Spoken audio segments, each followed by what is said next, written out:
So continuing on in our sinus rhythms module, the next rhythm we're going to discuss is sinus bradycardia. So our objectives here, we're going to discuss the physiologic and morphologic changes that occur in complexes between a normal sinus rhythm and a sinus bradycardia. We're going to list some clinical conditions or circumstances that are associated with the formation of sinus bradycardia, accurately identify sinus bradycardia on a rhythm strip, explain the clinical significance of a hemodynamically stable and a hemodynamically unstable sinus bradycardia, and we're going to follow the American Heart Association bradycardia algorithm to treat a patient experiencing sinus bradycardia. So sinus bradycardia, just like with our other sinus rhythms, originates in the SA node. One of the things that makes sinus bradycardia different than a normal sinus rhythm is that the rate is less than 60 beats per minute. So it follows all the rules except for the rate, and it breaks the rate rule, and it's going to be on the low end. The P waves and the PR intervals should be identical. And the TP segments, or the segment between the T wave and then the start of the P wave, is going to be longer, and that's simply for the fact that you have fewer complexes occurring because the heart rate is much lower. So sinus bradycardia is going to be considered a cardiac emergency when there's significant hemodynamic compromise associated with it. And so in these situations, we're going to follow the American Heart Association bradycardia algorithm, which we will discuss a little bit later. So our rules. So the only rule that you'll see that's different here is that the rate is less than 60. So the rhythm is regular, P waves are regular, PRI should be 0.12 to 0.20, and the QRS complex should look regular, and it should be less than 0.12 seconds. The same rules on this as well. So what are some things that can cause sinus bradycardia? Because now we're getting into arrhythmias. Increased vagal tone. So remember that the vagal nerve innervates at the SA node, and when stimulated, releases acetylcholine that causes the SA node to slow down. So increased vagal tone would mean that the parasympathetic nervous system has been stimulated. Vomiting, some type of carotid sinus massage, or other types of vasovagal responses. MI could cause it. Increased intracranial pressure. You see that with Cushing's reflex. Hypoxemia or decreased ventilation, hypothermia, hypothyroidism, certain drugs, especially ones that are designed to bring the rate down, sinus issues such as sick sinus syndrome, electrolyte disorders. Some athletes just have a natural intrinsic rate because they're well conditioned, or it could be idiopathic.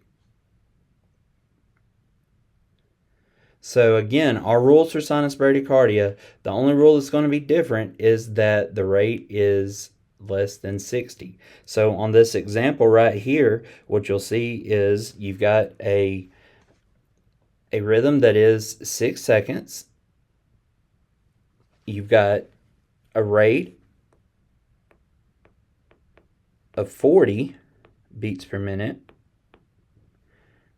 a rhythm that is regular,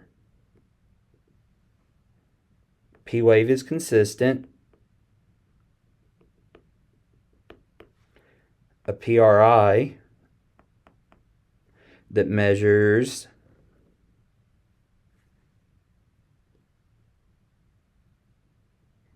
.16 seconds, and a QRS that measures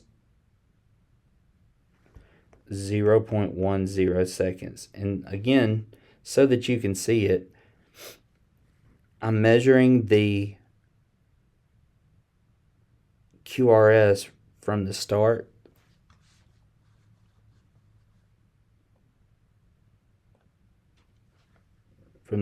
right here, and it ends at the J point, which is right here in between these two lines.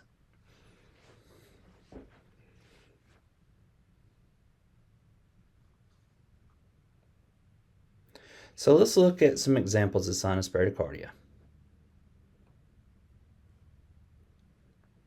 So example 1, it is a 6-second strip, and when I measure my regularity,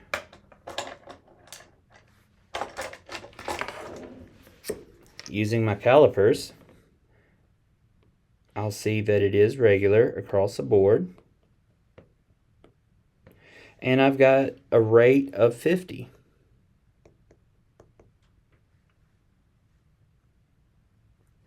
I've got a regular rhythm.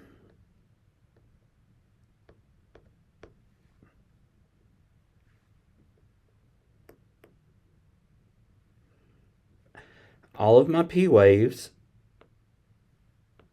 look good. They look uniform and consistent. My PRI. So on this PRI, I'll measure the fourth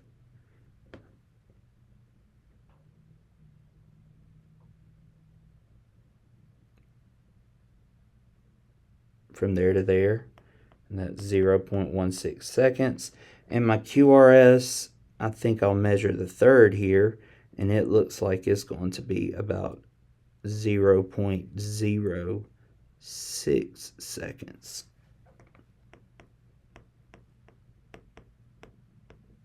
So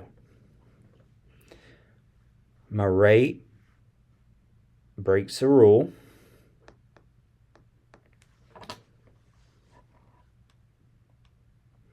My rhythm is regular. My P wave is good. My PRI is less than 0.20, and my QRS is less than 0.12 seconds. So this would be considered a sinus bradycardia.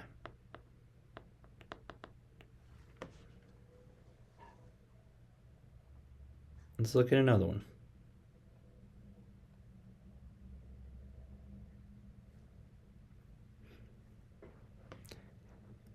My rate appears to be 50. It's regular. My P waves, they're consistent.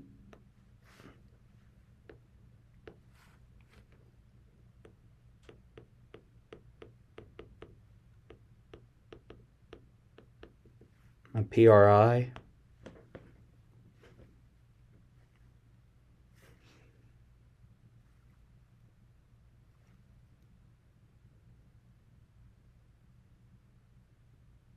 appears to be 0.14.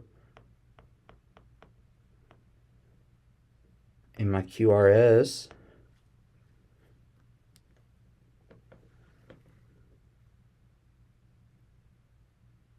so from here to right there, 0.10 seconds, 0.10 seconds. So again, it's following all the rules except for my rate. So I've got sinus bradycardia.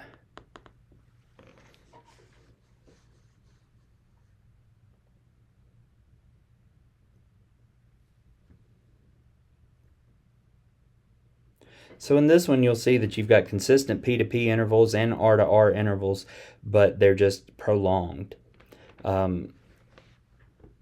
My rate on this is 40, and it follows all the other rules. So again, this is a sinus brady.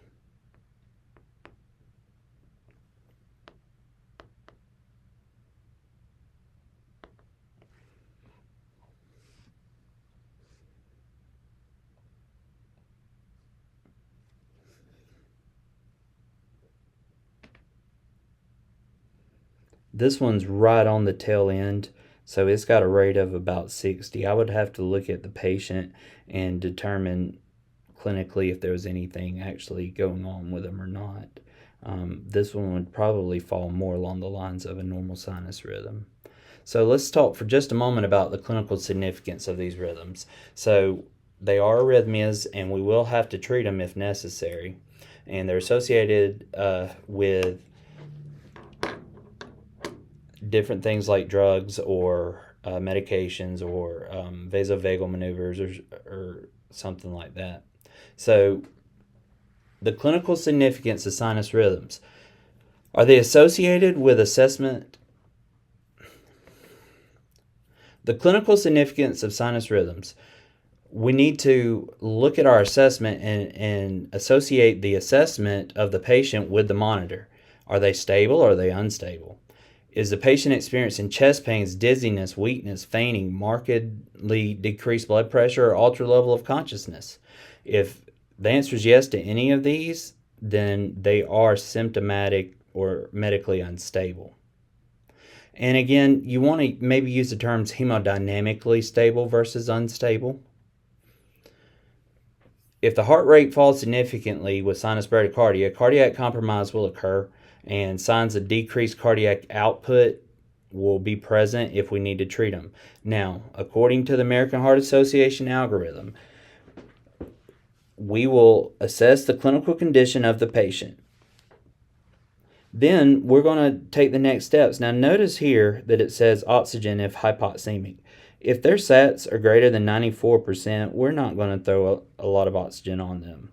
All right, but we do want to make sure that we have IV access. And if they're bradycardic, remember to consider hypoxic or toxicological causes because those are reversible.